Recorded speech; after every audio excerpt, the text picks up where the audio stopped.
Neill Blomkamp's 2013 cinematic vision, Elysium, is less a work of science fiction and more a scorching, heavily stylized parable of our current socioeconomic anxieties, wrapped in the explosive armor of a summer blockbuster.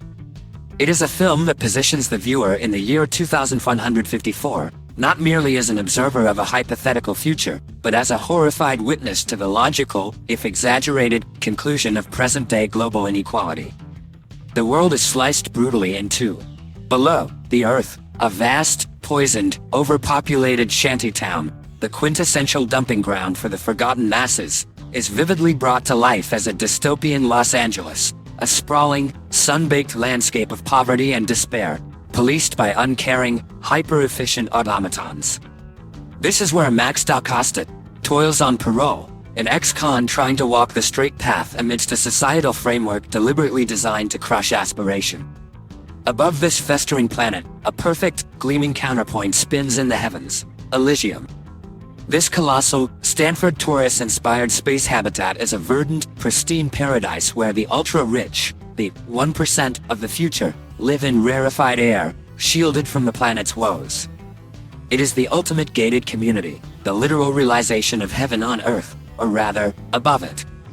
The linchpin of this exclusive utopia is the Med Bay, a wondrous, instantaneous healing machine capable of curing all known ailments, from cancer to a common cold, even reversing catastrophic damage in seconds.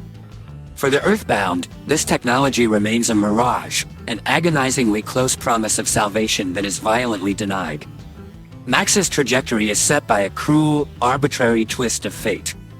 A workplace accident at the Armadine factory, which, ironically, builds the very robots that police Earth and defend Elysium, exposes him to a lethal dose of radiation, leaving him with a mere 5 days to live.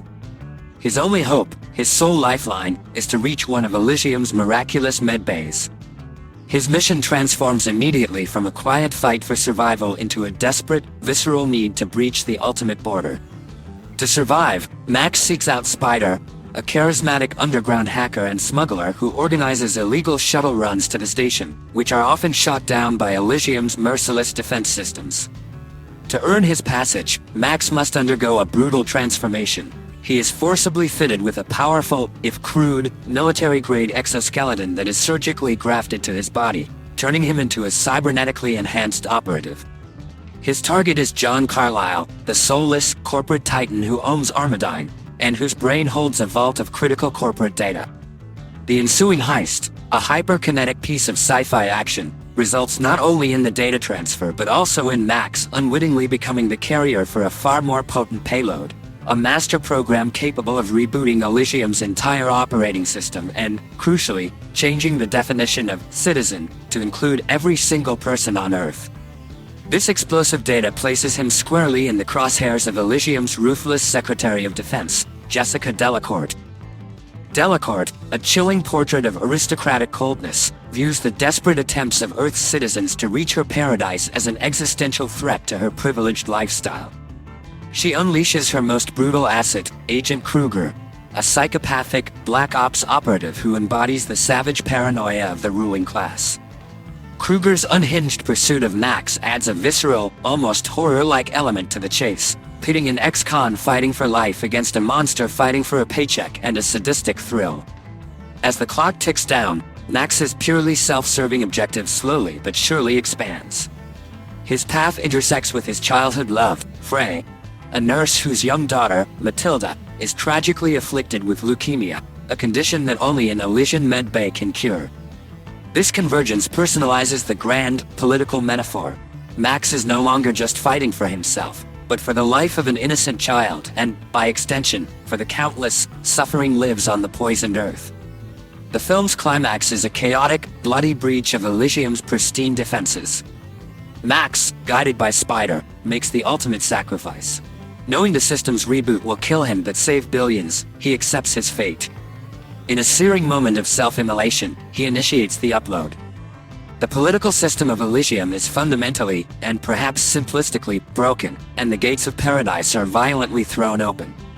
The resolution, though narratively satisfying and emotionally potent, is a deliberately heavy-handed piece of socio-political commentary. Robot-operated medical shuttles are dispatched from the newly democratized Elysium to Earth, bringing the instantaneous, life-saving healthcare to all. Max's martyrdom transforms the two-tiered world, eliminating the de jure separation between the haves and the have-nots.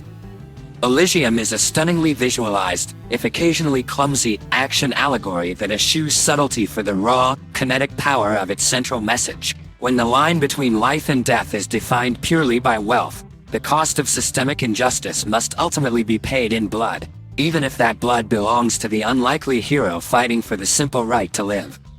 It is a cautionary tale about walls, both literal and metaphorical, and the desperate, often violent, lengths people will go to in order to find their piece of heaven.